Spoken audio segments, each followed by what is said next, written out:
ini kita bertanya jawab. Yuk pertanyaannya angel-angel ini. Bingung saya jawabnya. Sehingga rai angel penjelasannya terlalu panjang. Nah, jadi di situ rapi, kalau lahan kita sudah rapi akan membangkitkan semangat kita untuk datang ke ladang. Itu satu, karena tandurannya nggak didelok untuk eneng.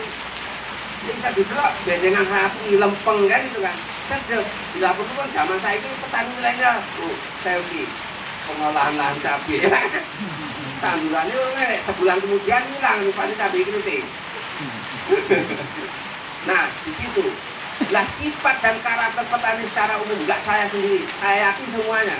Lah nak tandurannya api, cabenya api, katesnya api, dindingnya api, semongkonya api, melonnya api. Nah itu orangnya beli lah, dan seperti itu, dan seperti itu, dan seperti itu, bener nggak? Lah kenapa kita nggak buat itu? Itulah wisata hati kita sebagai petani, nyaman, adem. Kalau kita mau segem-segem, ini udah ngisuk aja kan, kita udah ngisuk nih, gitu. Bila terus sarapan langsung semua kan itu. Kadang pun bontot demi untuk cepat kelas. Itulah daya tarik tanaman, hikmah dan berkahnya dari situ. Maka apabila ada lahan yang mengkurang, berarti wong males. Wis ngono, Pak. Mana ini nak wong rajin tanaman mengkurang, ora ini, Pak. Allah itu memberikan berkah rezeki sama kita semua itu sesuai berapa jumlah langkah kita. Habis betul. Mosok kita kerja ngandalke seember, kerja seember kok njaluk gaji 100.000. Hah? Sementara seember 5.000, belum ini.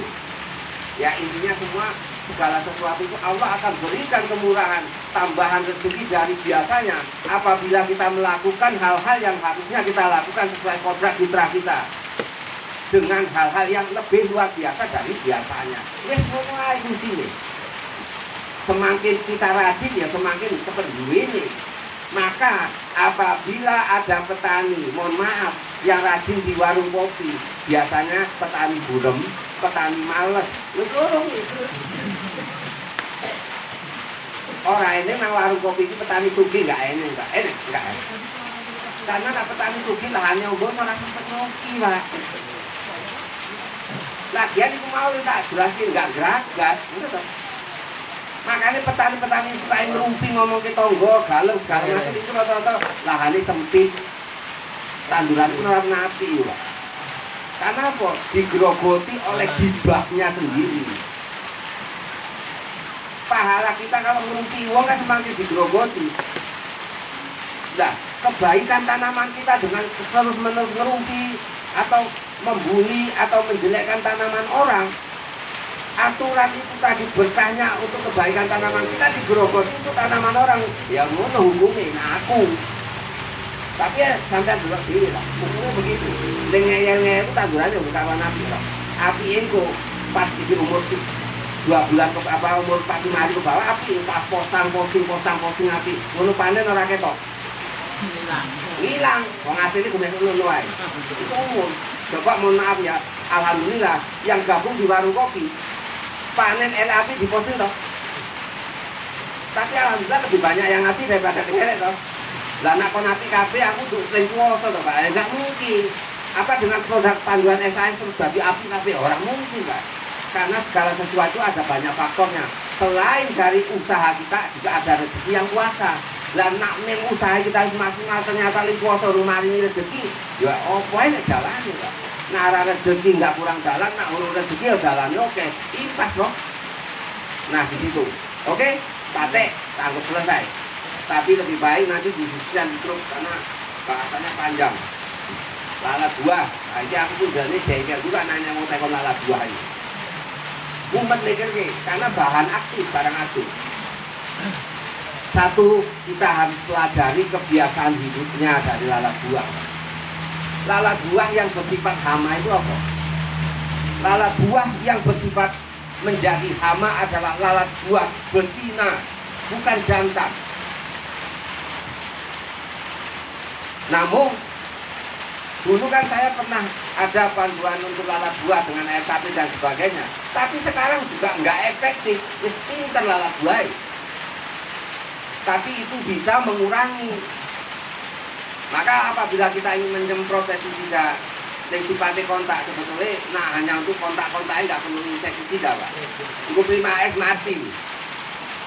Sampai coba ini lalat buah untuk prima S, dosis 50 cc per tangki, mati orang. Pak Dian, mati nggak Pak? Hah? Mati dong? Mati. Salahnya untuk kontak. Satu, yang pertama, yang namanya setiap makhluk hidup sebelum beraktivitas seperti mangan dhisik atau sarapan, nggih. Lalat buah itu sebelum ngentuk kawin dhisik, suruh kawin pasti mangan dhisik. Maka nak arang ngendhalike lalat buah nyemprote sore itu padha lembu mangkatok, keloloten mati juga. Sia-sia. Ngentuke dari isu. Kapan dia ngentuk? Setelah makan. Ya kan? Pertama dia terbang. Terbang pasti yang dicari pasangannya dulu. Kawin dia dulu. Setelah kawin makan, belum ngentuk. Besoknya dia ngantuk karena bertelur dari hasil perkawinan tadi. Ngentuknya kapan? Isu. Mana ono sore. Biasanya juga kan sore, malam gitu. Binatang nggak kayak menungso kapan aja kawin Pak. Kawin lo bener Lah. Hujan isu ya kawin, hujan awan ya kawin. Ecek gitu. Binatang itu sudah Allah tentukan instingnya. Nah di situ pagi sepagi mungkin kalau bisa sebelum dia datang.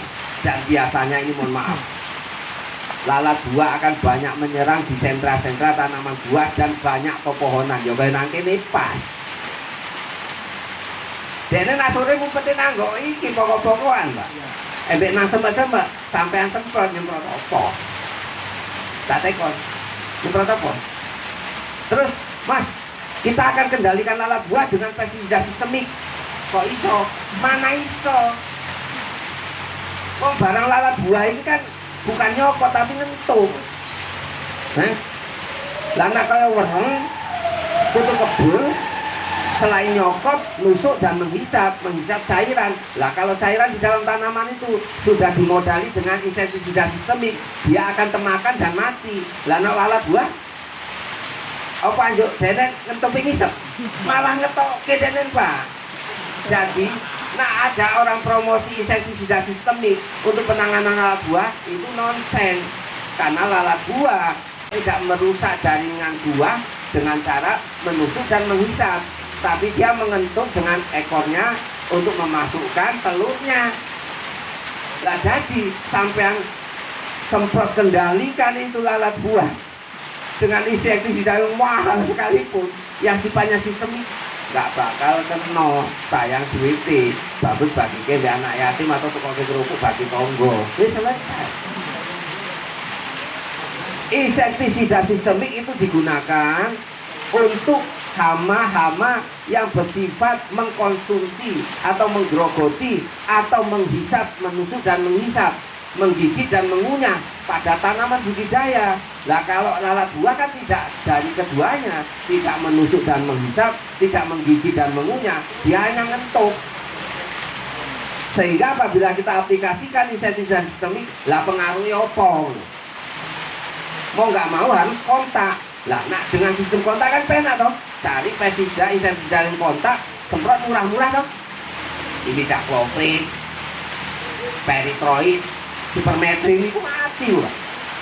Mau yang garai susah karena dia punya sayap. Ya kan? Podong ngusir tukang becak teko apa Jogja, diusir Satpol PP, ya kan? Melayuin nanggo Sukoharjo, diusir meneh melayu meneh mrene. Disemprot mati satu ning layak 1000, betul kan? Lebih oke ning mati apa ning layak, Pak? Ya ya kuwi. Kemudian nyemprot lalat buah. Nah memang harus rutin setiap hari nggo Prima S atau diroli dengan insektisida. Ya silakan, tapi aja kena pokok Pak. Enggak enak pengaruh nanggo tanaman iku lalat buah. Pengaruh apa coba? Tapi kan gimana? Hah?